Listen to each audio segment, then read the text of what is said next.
பாருப்பா, உனக்கு நடந்தது எனக்கே கஷ்டமா தான் இருக்கு. இங்க பாரு, அழாத. அக்கா, உங்க அப்பா இப்படி செத்தா அழாம இருப்பியா அக்கா?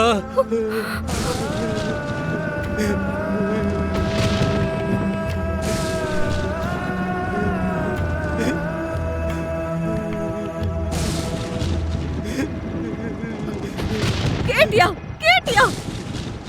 இப்போ இவன் கேட்ட கேள்விக்கு உன்கிட்ட பதில் இருக்கா? உங்க அப்பாவை நீ பார்த்ததே இல்லைன்னு தினம் தினம் எவ்வளவு வருத்தப்பட்டிருப்ப. ஆனா இந்த பையன் அவங்க அப்பாவை உன்னால இழந்துட்டு நிக்கிறான். அவன் கதறது உன் காதுல கேக்குதா இல்லையா? இதுக்கெல்லாம் காரணம் யாரு? இப்ப புரியுதா உனக்கு நீ எப்படிப்பட்டவனுங்களுக்கு விசுவாசமா இருக்கன்னு?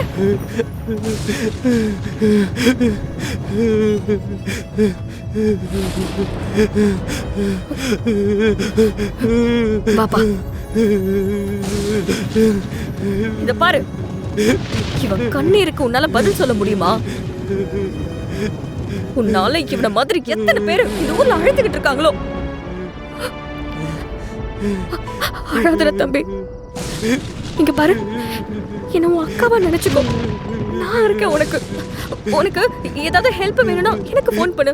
உன் போனை கொடு தம்பி, போனை கொடுறா, கொடு.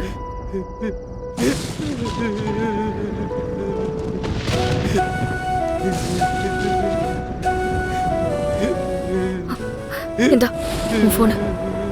உன் போன்ல என் நம்பரை நான் சேவ் பண்ணி வச்சிருக்கேன். எப்பனாலும் எனக்கு போன் பண்ணு, சரியா? அழாதடா, அழாம போ. ஏய், இங்க பாரு, இங்க பாரு, நான் தான் சொல்றேன்ல, ப்ளீஸ் போ.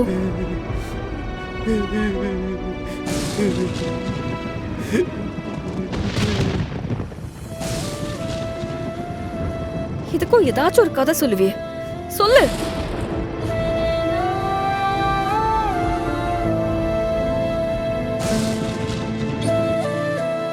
எந்தோ இப்படிலாம் நடக்கும்னு சத்தியமா எனக்கு தெரியாது.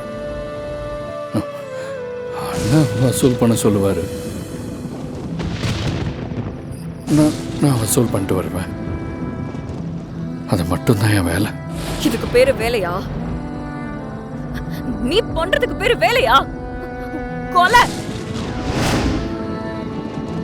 சட்டம் வேணா இது கொலைன்னு சொல்லாம இருக்கலாம், ஆனா மனசாட்சி நீ பொண்ணத கொலைன்னு தான் சொல்லும். கேட்டியா அவன் சொன்னத? எங்க அப்பா செத்தாருன்னு ஒரு வாட்டி கூட சொல்லல. நீயும் கிருபானனும் சேர்ந்துதான் கொன்னிட்டீங்கன்னு சொல்றான். நீ வாங்குற கந்து வட்டியால தினம் தினம் எத்தனை குடும்பம் செத்துட்டு இருக்குன்னு தெரியுமா உனக்கு? எல்லாரும் சாபமும் ஓ மேலதான் வந்து விழும். நீ பண்ணிக்கிட்டு இருக்கிற பாவத்தை நீ எங்க போனாலும் கழுவ முடியாது. அடுத்தவன் வயித்துல அடைச்சு பொழைக்கிறத விட சாகலாம்.